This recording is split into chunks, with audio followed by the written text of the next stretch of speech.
Welcome to my reading of Dagon by H.P. Lovecraft. The story was written in July of 1917 and first published in the November 1919 edition of The Vagrant, issue number 11.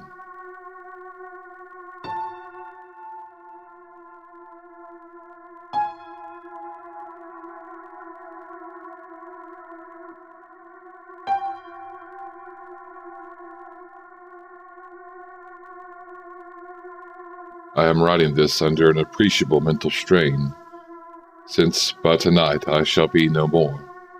Penniless and at the end of the supply of the drug which alone makes life endurable, I can bear the torture no longer, and shall cast myself from this garret window into the squalid street below.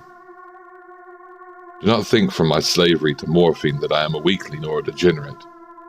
When you have read these hastily scrawled pages, you may guess, though never fully realize, why it is that I must have forgetfulness or death.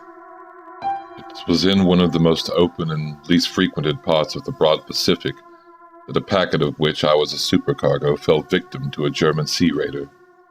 The Great War was then at its very beginning, and the ocean forces of the Hun had not completely sunk to their later degradation, so that our vessel was made a legitimate prize, whilst we of her crew were treated with all the fairness and consideration due to us as naval prisoners. So liberal indeed was the discipline of our captors that 5 days after we were taken I managed to escape alone in a small boat with water and provisions for a good length of time. When I finally found myself adrift and free, I had but little idea of my surroundings. Never a competent navigator, I could only guess vaguely by the sun and the stars that I was somewhere south of the equator. Of the longitude I knew nothing, and no island or coastline was in sight. The weather kept fair, and for uncounted days I drifted aimlessly beneath the scorching sun, waiting either for some passing ship or to be cast onto the shores of some habitable land. But neither ship nor land appeared, and I began to despair in my solitude upon the heaving vastness of unbroken blue. The change happened whilst I slept. Its details I shall never know, for my slumber, though troubled and dream-infested, was continuous. When at last I awaked, I was to discover myself half sucked into a slimy expanse of hellish black mire, which extended about me in monotonous undulations as far as I could see, and in which my boat lay grounded some distance away. Though one might well imagine that my first sensation would be of wonder at so prodigious and unexpected a transformation of scenery, I was in reality more horrified than astonished, for there was in the air and in the rotting soil a sinister quality which chilled me to the very core. The region was putrid with the carcasses of decaying fish and of other less describable things which I saw protruding from the nasty mud of the unending plain. Perhaps I should not hope to convey in mere words the unutterable hideousness that can dwell in absolute silence and barren immensity. There was nothing within hearing, and nothing in sight, save for a vast reach of black slime, yet the very completeness, and the stillness, and the homogeneity of the landscape oppressed me with a nauseating fear. The sun was blazing down from a sky which seemed to me almost black in its cloudless cruelty, as though reflecting the inky marsh beneath my feet. As I crawled into the stranded boat, I realized that only one theory could explain my position. Through some unprecedented volcanic upheaval, a portion of the ocean floor must have been thrown up to the surface, exposing regions which for innumerable millions of years had lain hidden under unfathomable watery depths. So great was the extent of the new land which had risen beneath me that I could not detect the faintest noise of surging ocean, strain my ears as I might, nor were any seafowl to prey upon the dead things. For several hours I sat thinking or brooding in the boat, which lay upon its side and afforded a slight shade as the sun moved across the heavens. As the day progressed, the ground lost some of its stickiness and seemed likely to dry sufficiently for traveling purposes in a short time. That night I slept but little, and the next day I made for myself a pack containing food and water, preparatory to the overland journey in search for the vanished sea and possible rescue. On the third morning I found the soil dry enough to walk upon with ease. The odor of fish was maddening, but I was too much concerned with graver things to mind so slight and evil, and set out boldly for an unknown goal. All day I forged steadily westward, guided by a faraway hummock which rose higher than any other elevation on the rolling desert. That night I encamped, and on the following day still traveled towards the hummock, though that object seemed scarcely nearer than when I'd first espied it. By the fourth evening I had attained the base of the mound, which turned out to be much higher than it had appeared from a distance. An intervening valley setting it out in sharper relief from the general surface. Too weary to ascend, I slept in the shadow of the hill. I know not why my dreams were so wild that night, but ere the waning and fantastically gibbous moon had risen far above the eastern plain, I was awake in a cold perspiration, determined to sleep no more. Such visions that I had experienced were too much for me to endure again, and in the glow of the moon I saw how unwise I had been to travel by day without the glare of the parching sun. My journey would have cost me less energy. Indeed, I now felt quite able to perform the ascent which had deterred me at sunset. Picking up my pack, I started for the crest of the eminence. I have said that the unbroken monotony of the rolling plain was a source of vague horror to me, but I think my horror was greater when I gained the summit of the mound and looked down to the other side, into an immeasurable pit or canyon, whose black recesses the moon had yet soared high enough to illume. I felt myself on the edge of the world, peering over the rim into a fathomless chaos of eternal night. Through my terror rang curious reminiscences of Paradise Lost and of Satan's hideous climb through the unfashioned realms of darkness. As the moon climbed higher in the sky, I began to see that the slopes of the valley were not so perpendicular as I had imagined. Ledges and outcroppings of rock afforded fairly easy footholds for a descent, whilst after a drop of a few hundred feet, the declivity became very gradual. Urged on by an impulse which I cannot definitely analyze, I scrambled with difficulty down the rocks and stood on the gentlest slope beneath, gazing into the Stygian depths where no light had yet penetrated. All at once my attention was captured by a vast and singular object on the opposite slope, which rose steeply about 100 yards ahead of me. An object that gleamed whitely in the newly bestowed rays of the ascending moon. That it was merely a gigantic piece of stone I stood assured myself, but I was conscious of a distinct impression that its contour and position were not altogether a work of nature.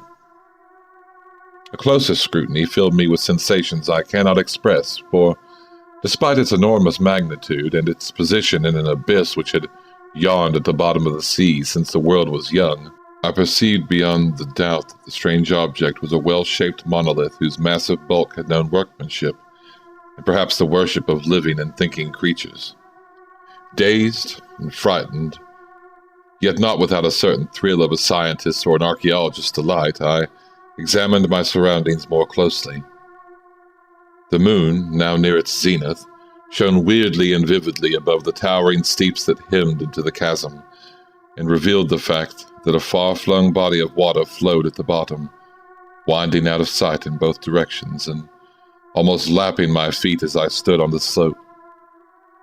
Across the chasm, the wavelets washed the base of the Cyclopean monolith, on whose surfaces I could now trace both inscriptions and crude sculptures. The writing was in a system of hieroglyphics unknown to me, and unlike anything I have ever seen in books, consisting for the most part of conventionalized aquatic symbols such as fishes, eels, octopi, crustaceans, mollusks, whales, and the like. Several characters obviously represented marine things which are unknown to the modern world, but whose decomposing forms I had observed on the ocean-risen plain. It was a pictorial carving, however, that did most to hold me spellbound. Plainly visible across the intervening water on account of their enormous size were an array of bas-reliefs whose subjects would have excited the envy of a Doré. I think that these things were supposed to depict men, at least a certain sort of men, though the creatures were shown disporting like fishes in the waters of some marine grotto or paying homage to some monolithic shrine which appeared to be under the waves as well. Of their faces and forms I dare not speak in detail, for the mere remembrance makes me grow faint. Grotesque beyond the imagination of a Poe or a Bulwer, they were damnably human in general outline, despite the webbed hands and feet, shockingly wide and flabby lips, glassy, bulging eyes, and other features less pleasant to recall. Curiously enough, they seemed to have been chiseled badly out of proportion with their scenic background, for one of the creatures was shown in the act of killing a whale, represented as but a little larger than himself. I remarked, as I say, their grotesqueness and strange size, but in a moment decided that they were merely the imaginary gods of some primitive fishing or seafaring tribe, some tribe whose last descendant had perished eras before the first ancestor of the Piltdown or Neanderthal man was born. Awestruck at this unexpected glimpse into the past beyond the conception of the most daring anthropologist, I stood musing, whilst the moon cast queer reflections on the silent channel before me. Then suddenly I saw it. With only a slight churning to mark its rise to the surface, the thing slid into view above the dark waters.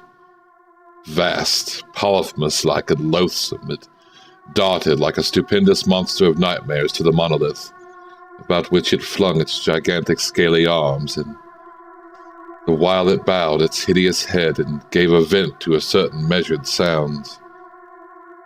I think I went mad then. Of my frantic ascent of the slope and the cliff and my delirious journey back to the stranded boat, I remember little. I believe I sang a great deal and laughed oddly when I was unable to sing.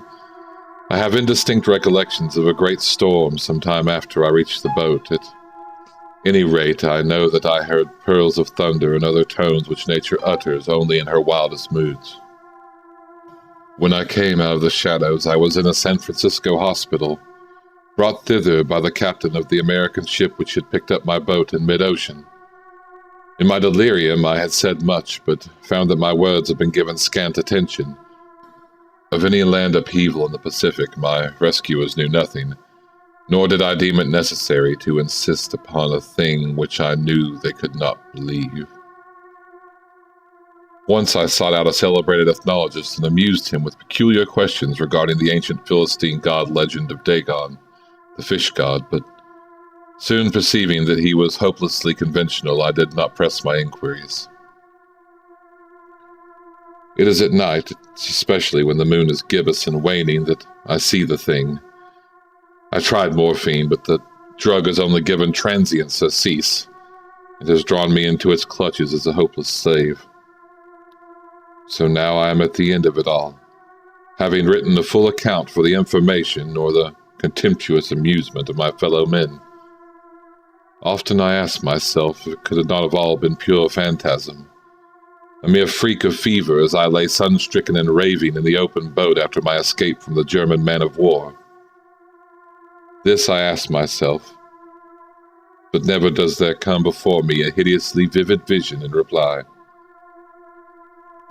I cannot think of the deep sea without shuddering at the nameless things that may at this very moment be crawling and floundering on its slimy bed, worshipping their ancient stone idols and carving their own detestable likenesses on the submarine obelisks of water-soaked granite.